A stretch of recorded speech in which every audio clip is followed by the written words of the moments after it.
The 49ers are on the road to face the Eagles in their wild-card matchup on Sunday. San Fran just missed out on the 1 seed and a first-round bye when Brock Purdy and the offense failed to show up against the Seahawks in Week 18. Meanwhile, Jalen Hurt sat out Philly's finale, but the offense hasn't looked like themselves most of the season. Jeff Saturday back here with us. And, Jeff, I'll start with you. Who's going to be the biggest X factor in that game between the Niners and the Eagles? I'm actually going to go the quarterback on both sides. I'm going to go Hurts and Purdy. And listen, I know the run game of Philly is going to have to be on point, and San Francisco doesn't stop the run. You saw that against Seattle last week. But I played in enough playoff games. There are 3 to 4 plays in every playoff game where those quarterbacks got to make them. And the problem is, obviously, Hurts took the last week off, but you're talking about a team that scored 13 points when they beat the Bills, being the Eagles beat the Bills 13-12 a couple weeks ago. And then you're talking about what Purdy did against the Seahawks, last week. Neither are flying high, right? They were hot before, now they're but one of those two guys is going to have to step up because they're going to be good plans, but you have a fantastic defense in Philadelphia that's going to give Purdy all kinds of issues. But those two guys, one of them's got to step up. It's just playoff football, and it's the reason we talk about the franchise quarterback being the most important position because there's 3 plays, and those dudes got to make them, and that's just the bottom line. I love that take. I talk to all these coaches, and the name that isn't mentioned enough on our shows everywhere that gives them fear, and I'm talking Shanahan has publicly said it, McVay tells me often, they lay awake at night thinking of Vic Fangio. Oh, yeah. Sure. That man is a genius. Yes. And what he does to opposing offenses is makes them go out of their comfort zone and try something different to try to get a step ahead. It's a constant chess match with him. Now, he was a head coach in the NFL with Denver. Didn't go great. Goes to Miami for a year, and now has finally found this spot in Philly where he's good. Yeah. And he'll coach these guys for the next 10 years if you let him. Yeah. And he will keep them in every game. The kryptonite to Fangio might be Christian McCaffrey. For sure. Because they're going to do this 2 high safety shells. They're going to do this thing where they're going to give you the middle of the field. That's all they do. That's all they do. Beat us and McCaffrey's the best in the world at what he does. Yeah. A little screen pass and then go. Yep. I cannot wait to see the chess match. For real. The X's and O's are one thing. The personalities are another.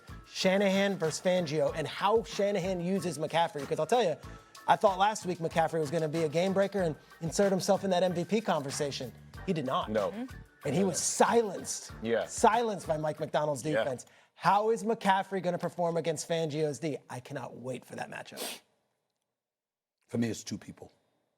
Saquon Barkley, Kevin Patullo. Saquon Barkley because if he gets off, it changes everything. Yeah.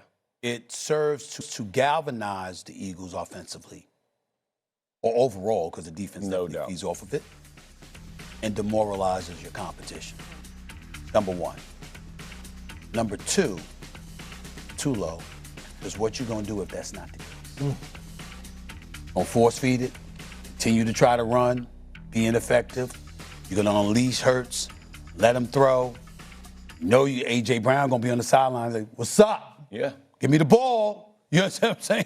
I mean, that's what they're going to be doing. Yeah. And so when you're going up against a mastermind like Kyle Shanahan, right, who's going to figure out a way to stay in the game, when you're going up against a guy who hasn't disappointed you as a defensive coordinator in Robert Saleh, who knows what he's doing, all right, on the defensive side of the ball, the combination of those two are going to keep you in the game.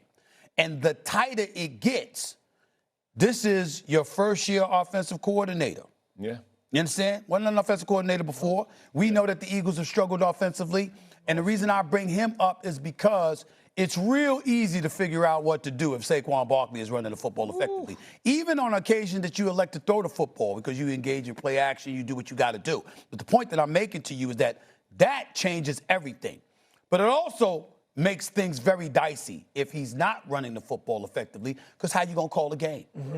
And against Saleh and Shanahan, that's a problem. And that's a lot to ask for basically a rookie offensive coordinator. Agreed. It really, really is. It's, you know, what's interesting is you brought that up, and it just got me thinking. Like the empty formation that the Eagles kind of used at the latter part of the season with Bethune being injured. So now they've lost Warner and Bethune back there. So now you're going to have a linebacker. They're going to spread the box out and let Hurts be a part of that run game along with Barkley. That's going to be. I'm telling you, there's 2 or 3 heaters in this weekend, which is a ton of fun for a wild card weekend. This is one of them, and it's going to be a fun game to watch. Yeah, a lot of great matchups on the field and plenty more coming. Breaking news out of the NFL this morning. According to Adam Schefter, the Cowboys have fired defensive coordinator Matt Eberflus.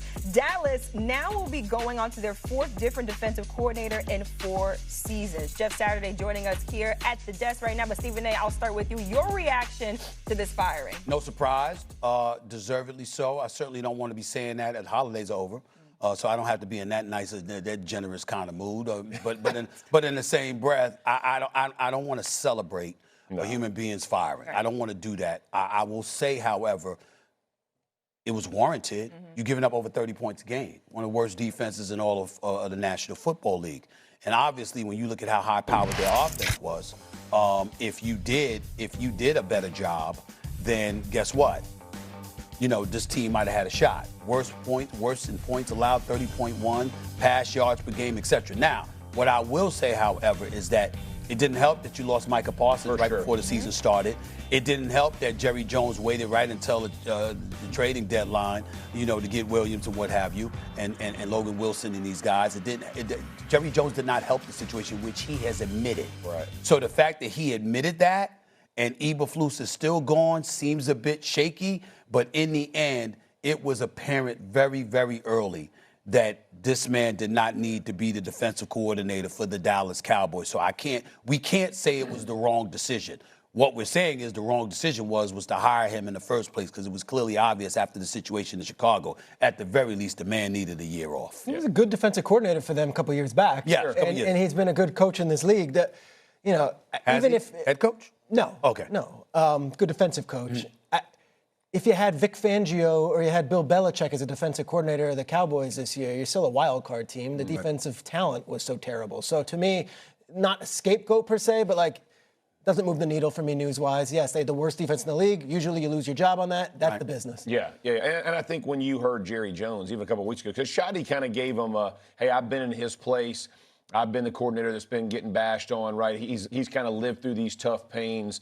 And they got a little better, you know, right at the trade deadline, and it kind of went back in the tank. But when Jerry Jones said, hey, you know, all these quarterbacks seem to only play well when they play us. And nail was in the coffin already. Like, you just guaranteed he had already packed stuff up. Like, there's no surprise. When the owner of the team, who's also the general manager, and by the way, you kind of flipped it back and was like, well, I didn't have all the players I expected to have. That's going back at the owner and GM. That relationship wasn't going to continue to work. So I don't think any surprise. You don't ever want to see guys get fired. It's everybody in this business gets fired. Yeah. Players get fired. Coaches get fired. It sucks as part of the business, and Eberflus will find another gig and be back at it. The importance, but see, at some point in time, and I agree with you, I'm not disagreeing, but at some point in time, it can't be about that. It has to be about, it can't be about they'll get another job. Nah, man, you got to treat this like this is your last opportunity. Yeah. And not enough people. Sometimes it's players, but sometimes it's coaches, and we never talk about that. We never talk about how some coaches get lax, some coaches get comfortable, some coaches do the same old, and don't go that extra mile to exhaust every measure. When we rave about some of the great coaches, whether it's Belichick in the pros, the Parcells of the world, the Bill Walshes of the world back in the day and stuff like that, or with colleges with the Sabins, now Kirby Smarts, Signetti and these guys, and you see what they're doing. You don't see ordinary. And we're not just talking about results. We're seeing habits. We're seeing guys that are all in. It's like, yo, what are we doing here? We heard Lane Kiffin tell a story about how they won a national championship, and the next day he comes in the office, and Nick Saban's like, we behind. Because we've been preoccupied with these players. We behind recruiting. Exactly. Let's make sure we're doing X, Y, and Z. I gave a speech at Alabama that Paul Feinbaum would tell you about at Nick Saban when Nick Saban was there. Nick Saban, you know, he's sitting in the office talking with me privately for an hour, and he's talking about First Take. Yeah. And he's talking about this business, and he's talking about everything. He said, well, you go from here. Yeah. Up. You keep going. Yeah. You don't stop. Yeah. There's no such thing as complacency. Complacency, for the most part, we're always talking about players. There are coaches that get comfortable with the same old that they always did, which is why they ain't great. And we don't talk enough about that. If it were a player, we'd do it. We got to make sure we mention it with them. Yeah, that defense has been struggling all season long, so the writing was definitely on the wall. Right. All right, let's go to the Steelers in the AFC North.